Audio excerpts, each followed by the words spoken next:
Bonjour. Qu'est-ce qui vous a donné envie de rentrer dans le monde de McDo? Ce qui en fait m'a donné envie de rentrer dans le monde McDo, c'est surtout l'envie de créer ma propre entreprise. Donc après plusieurs expériences en tant que salarié, dans divers domaines, notamment celui de l'agroalimentaire, j'ai eu envie d'être à mon compte et en me disant qu'un petit chez moi serait certainement mieux qu'un grand chez les autres. Donc voilà l'envie d'être mon propre patron. Comment avez-vous réussi à ouvrir votre premier McDonald's?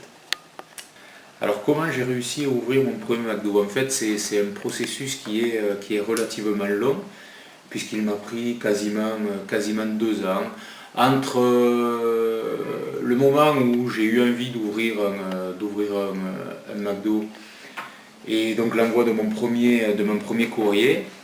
Si tu veux, la première partie, c'est-à-dire la partie où on rencontre McDo, où on a des échanges, où on se jauge les uns les autres, prend 1 an. Pendant 1 année, on s'est rencontrés, et on a pris au final, à la fin de l'année, la décision, eux de m'intégrer et moi de me lancer dans l'aventure. Donc ça prend 1 année. Ensuite, la deuxième partie est la période de formation. On a une période de formation qui dure globalement une douzaine de mois. Donc sur laquelle on apprend tous les postes. Donc en fait, mon premier poste était un poste d'équipier où j'ai appris tout ce qui pouvait être poste de production, poste de service, nettoyage. Et ensuite petit à petit on apprend les différentes étapes, équipier, manager, directeur. Donc ça prend une grosse année. Donc voilà quel a été le processus. Et puis en fin de formation, l'enseigne m'a proposé un site et que j'ai accepté. Donc à l'époque c'était en Isère. Donc l'enseigne m'a dit voilà, on ouvre un site à tel endroit, est-ce que ça t'intéresse? Donc à l'époque nous habitions Bordeaux, on a déménagé en Isère et l'aventure a commencé là. Donc on a créé une société, ouvert l'entreprise et voilà, c'était parti. Pourquoi vous avez choisi McDonald's? Alors McDonald's, effectivement, pourquoi McDonald's? Je crois que dans toutes les grandes aventures, il y a toujours une femme. En l'occurrence, ce fut la mienne. En fait, au tout départ, je souhaitais créer une entreprise.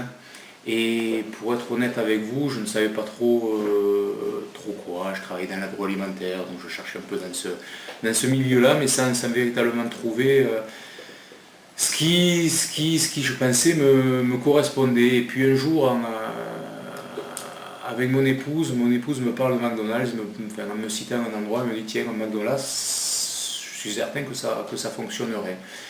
Puis l'idée a germé, petit à petit on s'est dit tiens, effectivement, pourquoi McDonald's? Et puis ça a été certainement ma première motivation à écrire à l'enseigne et à faire acte de candidature pour rejoindre et pour ouvrir un restaurant McDonald's. Bon, au fil du temps, j'ai compris qu'en fait le déroulé n'était pas celui que je pensais. En fait, on ne cherchait pas un site et on le proposait à l'enseigne, c'est plutôt l'enseigne qui proposait des sites. Mais au départ, la première idée a été celle-là. Ensuite, je crois que j'ai eu une rencontre aussi déterminante dans mon parcours. J'ai rencontré de manière assez fortuite un franchisé. Donc j'étais au tout début de ma relation avec l'enseigne. J'étais encore plein de doutes. J'ai rencontré ce franchisé qui en fait m'a fait un tableau de l'enseigne qui correspondait exactement à ce que je recherchais, entre autres avec des valeurs humaines qui étaient extrêmement fortes. Et donc si vous voulez, ça a été un peu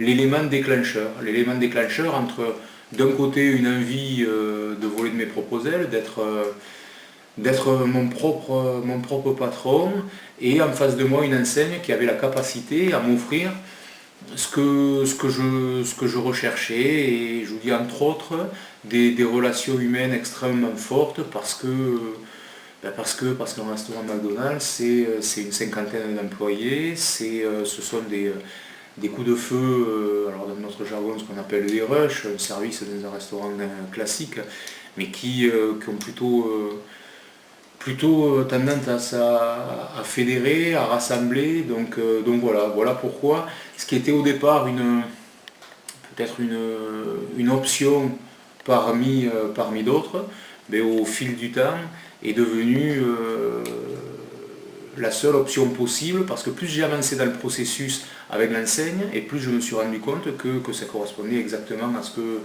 ce que je recherchais, parce que le profil des entreprises et parce que les valeurs véhiculées par l'enseigne sont des valeurs éminemment fortes de solidarité, de partage, des valeurs humaines et humanistes extrêmement fortes et qui correspondaient à mes valeurs propres. Donc j'ai pensé que ça pouvait matcher. Et puis maintenant ça fait 7 ans que nous sommes sur le même chemin, et tous les jours je me félicite de mon choix et je me félicite des relations que je peux avoir avec l'enseigne, avec la franchise de McDonald's, et des relations que je peux avoir avec mes collaborateurs, avec mes employés, qui sont extrêmement fortes et qui me permettent aussi d'avoir une vision, une vue et un impact social bien plus fort que celui que je pouvais avoir dans mon ancienne ville. Donc voilà pourquoi McDonald's, et voilà pourquoi pour Rien au Monde je ferai machine arrière. Vous rencontrez des difficultés pour ouvrir votre premier McDonald's? En fait, les difficultés, forcément, enfin, on les rencontre, mais je pense que peut-être avant l'ouverture du restaurant, le plus compliqué, le plus difficile a peut-être été la période de formation, ou je dirais même les deux périodes, les périodes d'intégration de l'enseigne et ensuite de formation. En fait, les premiers mois, on se pose des questions, mais du moment où j'ai été persuadé que c'était McDonald's et rien d'autre que j'avais intégré, je crois que la première difficulté est de garder confiance et patience, puisque le processus est long, 1 an, qui est entrecoupé de plusieurs entretiens, mais qui sont quand même relativement espacés. Donc c'est une période qui est relativement difficile, parce qu'on est un petit peu sur le qui-vive, et on se pose plein de questions. Est-ce que ça va fonctionner, est-ce que ça ne va pas fonctionner? Donc c'est relativement difficile à vivre. Ensuite, il y a la période de formation qui en soi est passionnante, puisqu'on apprend de nouveaux métiers, mais là aussi très rapidement survient la question: quel site va-t-on me proposer? Et donc c'est une période qui est relativement anxiogène, parce qu'on sait qu'on va devoir déménager en France, mais où? Là est la question.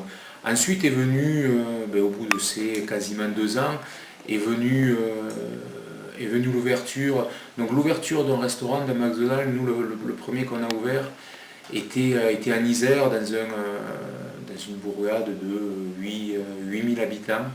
Donc c'est une période là aussi qui est assez palpitante, assez passionnante, parce qu'on lance un recrutement.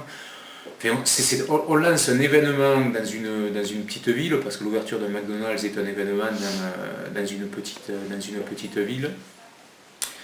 Et sur ce, il faut recruter entre 40 et 50 personnes, les former, toutes les formalités juridiques, suivre la construction du restaurant, même si elle est prise en charge par l'enseigne, ça reste quand même entre guillemets notre bébé. Mais c'est une période qui est passionnante, qui est quand même relativement anxiogène, parce que même si on a des études de marché à notre disposition, tant qu'on n'a pas ouvert, on se pose 1000 questions. Et puis tout ça est quand même ponctué par un méga feu d'artifice le premier jour de l'ouverture, parce que, enfin, en ce qui nous concerne, ça a été un franc succès, du monde qui rentrait par les portes, par les fenêtres, enfin ça rentrait de tous les côtés. Donc c'est venu quand même ponctuer une période pas forcément de difficulté, mais un petit peu de stress, où il faut gérer beaucoup de choses, mais encore une fois, dans la mesure où c'est une enseigne qui engendre beaucoup de personnel, forcément ça donc engendre des relations qui sont extrêmement fortes. Et ensuite, la période d'ouverture, c'est toujours une période extrêmement agréable à vivre, parce qu'on est débordé, parce qu'on on est dans le jus, mais en même temps, ça vient récompenser quand même de longs mois de travail, d'incertitude, de stress. Mais bon, ensuite on gère de bons problèmes. Peut-on être franchisé de plusieurs McDonald's? Alors oui, on peut être franchisé de plusieurs restaurants McDonald's, puisqu'en l'occurrence, enfin, en ce qui me concerne, j'en ai deux maintenant, puisque le début, enfin, l'histoire, j'ai ouvert un premier restaurant, on l'a revendu, et ensuite on en a ouvert un autre et racheté un autre. Donc on peut être franchisé de plusieurs restaurants. Il n'y a pas véritablement de nombre maximum. Il n'y a pas de règle à ce sujet-là. Ça va dépendre de différents critères, notamment du lieu, de la ville, de la zone de chalandise dans laquelle on se trouve. Mais il n'y a pas véritablement de critères sur un nombre maximum. Il y a ensuite la capacité de chacun de pouvoir en gérer plusieurs, et la capacité de chaque zone de chalandise à supporter un certain nombre de restaurants. Quel est l'intérêt d'être franchisé? L'intérêt d'être franchisé McDonald's, il est multiple. La première chose, d'être adossé à une marque comme McDonald's est quand même plus rassurant que certainement si je l'avais appelé chez Laurent. Je pense qu'il n'y a pas débat sur l'attractivité de la marque entre McDonald's et si je l'avais appelé chez Laurent ou autre. Donc on a entre guillemets quand même un certain confort à être franchisé d'une marque comme McDonald's.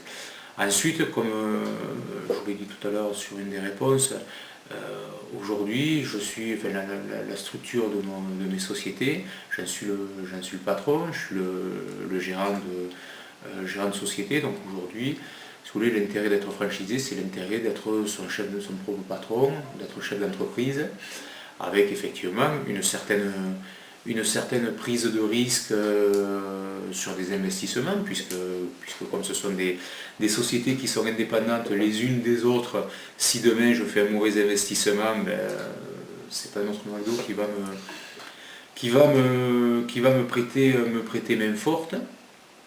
Mais en même temps, si les investissements sont judicieux, sont bien faits, il y a un intérêt certain que d'être à son compte. Donc les intérêts je crois qu'il y a dans la question, il y a plusieurs choses, plusieurs réponses qu'on peut apporter. Il y a l'intérêt de la franchise McDonald's qui est certaine pour différentes raisons, notamment certaines que j'ai déjà explicitées, sur les valeurs qu'elle véhicule, et puis sur un marketing qui est puissant, qui nous accompagne, sur des compétences à tout niveau qui sont extrêmement fortes. Donc là, on va dire c'est l'intérêt d'être franchisé McDonald's. Et ensuite, l'intérêt personnel. L'intérêt personnel, il est de prendre mes décisions, les bonnes comme les mauvaises, et quand elles sont bonnes, le retour sur investissement, forcément, il est plus important si je suis mon propre patron que si je suis un salarié lambda. Vous venez de parler de l'investissement, mais quel a été l'investissement de départ pour votre premier McDonald's? L'investissement initial, globalement, il est compris entre 800 000 et 1 million. Alors, ce qu'il faut pas mélanger, c'est le rachat d'un restaurant, de McDonald's existant, donc qui va être sur des niveaux un peu supérieurs, et la création d'un restaurant où effectivement on est sur des niveaux d'investissement qui sont entre 800 000 et 1 million, sur lequel on va vous demander de manière classique sur cet investissement un apport de 25% et le reste en concours bancaire que vous allez rembourser de manière assez classique sur une période de 7 ans. Y a-t-il des différences de gestion d'un restaurant à l'autre? Alors oui, il y a des différences de gestion, même si nous sommes des entreprises qui sont extrêmement normées, avec beaucoup de normes et de procédures. Nous sommes des entreprises qui sont indépendantes les unes des autres. Donc nous avons des choix de gestion à réaliser, et c'est ce qui nous amène à prendre des décisions.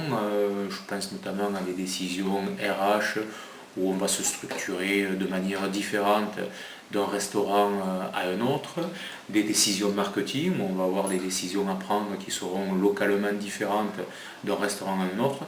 Enfin, même si sur l'exploitation du restaurant nous avons énormément de normes et de procédures, pour faire vivre ces normes et ces procédures, nous pouvons et nous devons prendre des décisions locales qui seront différentes d'un restaurant à un autre. Quelles sont les contraintes imposées au niveau de la décoration, des choix vestimentaires et des menus? Alors, les contraintes imposées sont relativement fortes. Alors, si je prends les 3 items, je prends le premier. Concernant les choix du décor, en fait, on a une palette, mais relativement courte de décors.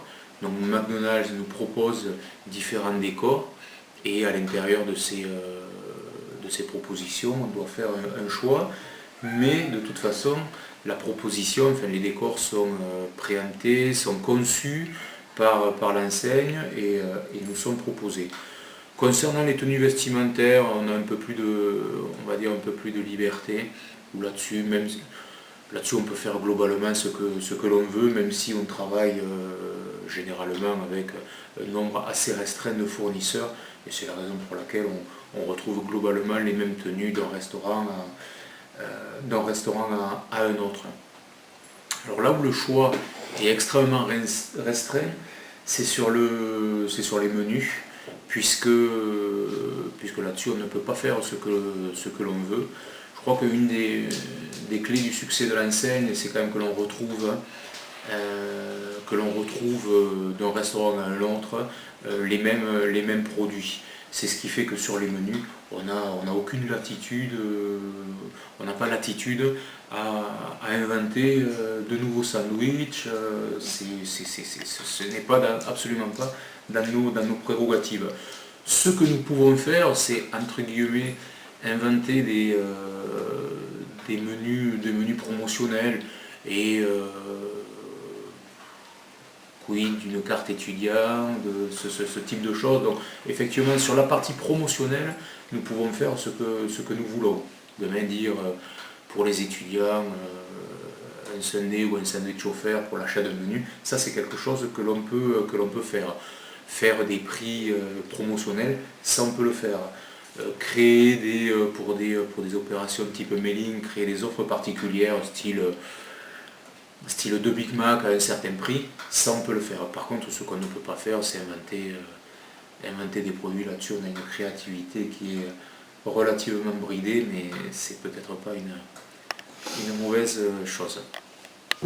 Êtes-vous contraint de suivre les innovations de l'enseigne McDonald's, comme la commande par Internet? Non, nous ne sommes pas obligés de suivre toutes les innovations décidées par l'enseigne, comme je vous l'expliquais. Nous sommes des chefs d'entreprise indépendants, donc notamment concernant nos investissements, nous avons le libre arbitre, le choix de suivre ou de ne pas suivre. Ensuite, je crois qu'une des forces de l'enseigne quand même, jusqu'à maintenant, a toujours été d'être innovante. Et je crois que ce serait une erreur de notre part de ne pas accompagner l'enseigne, de ne pas la suivre. Jusqu'à maintenant, je n'ai pas souvenir d'un investissement qui n'ait pas été productif et bénéfique pour nos restaurants. Un des certainement une des clés du succès de l'enseigne est toujours d'avoir eu un temps d'avance sur ses concurrents. Prenez l'exemple du paiement en ligne, de la commande par Internet, c'est certainement un des exemples les plus frappants. Donc, si on regarde la date, nous avons une avance incroyable sur nos concurrents. Donc on a la chance de travailler avec une enseigne qui a ce souci permanent de se réinventer et de conserver un temps d'avance. Donc je pense que notre rôle, nous en tant que partenaire, chef d'entreprise, c'est de lui faire confiance, c'est de l'accompagner et de profiter effectivement du travail qui est réalisé et qui jusqu'à maintenant, encore une fois, nous a permis d'avoir, quels que soient les sujets, une avance considérable sur ce que faisaient nos concurrents, et c'est certainement une des raisons qui font que nos clients viennent chez nous et y reviennent. Justement, quelles sont les techniques marketing et commerciales qu'utilise le McDo afin de toujours faire revenir sa clientèle? Alors, les techniques marketing, pour moi, il y a deux réponses à cette question. Il y a une première question, une première réponse qui va être assez générale, sur laquelle je pense qu'on pourrait prendre beaucoup de temps pour y répondre. Je pense qu'il y a un aspect extrêmement global, général, de marketing de masse qui fait que nous arrivons à susciter l'envie de venir chez nous, et ensuite tout au long de l'année la problématique opposée va être de comment se réinventer et comment susciter l'envie de venir chez nous, de revenir. Mais ça, j'ai envie de dire, ça va être le fruit de différentes campagnes marketing, campagnes produits, et susciter de l'émotion, susciter de l'envie chez nous. La deuxième partie de la réponse, je crois qu'on a vu tout à l'heure on va dire la partie globale. Je crois qu'ensuite une partie très importante et qu'on a peut-être parfois tendance à oublier, ensuite est locale. Pourquoi est-ce que les clients reviennent? Je crois que les clients reviennent s'ils ont été bien servis. Si vous avez répondu à leurs attentes en termes de qualité, de service, de propreté, si vous avez répondu à leurs attentes, ils reviendront. Qui plus est, si à côté de ça, il y a eu un service, il y a eu un marketing global qui a fait son travail, qui a suscité l'envie chez eux, et qu'en plus ils ont gardé un bon souvenir de ce que vous leur avez rendu la fois précédente, c'est ce qui va vous permettre de fidéliser vos clients et de leur donner envie de revenir. Donc je crois que la réponse, quand on se pose la question de manière générale sur ce qui fait revenir nos clients dans nos restaurants, mais au sens plus large, on pourrait dire dans nos commerces, je crois que la première question à se poser, c'est pourquoi est-ce qu'ils viennent chez moi et est-ce que j'ai répondu à leurs attentes?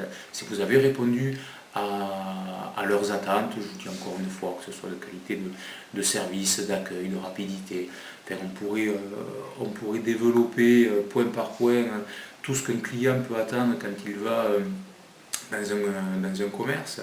Mais si vous avez répondu si vous êtes posé ces questions-là, si vous y avez répondu, si vous pensez que de manière générale les clients sont satisfaits, je crois que vous avez fait une grande partie de votre travail de fidélisation client. Donc, merci beaucoup d'avoir répondu à nos questions, d'avoir pris le temps de répondre. Au revoir. Avec plaisir, merci à vous. Au revoir.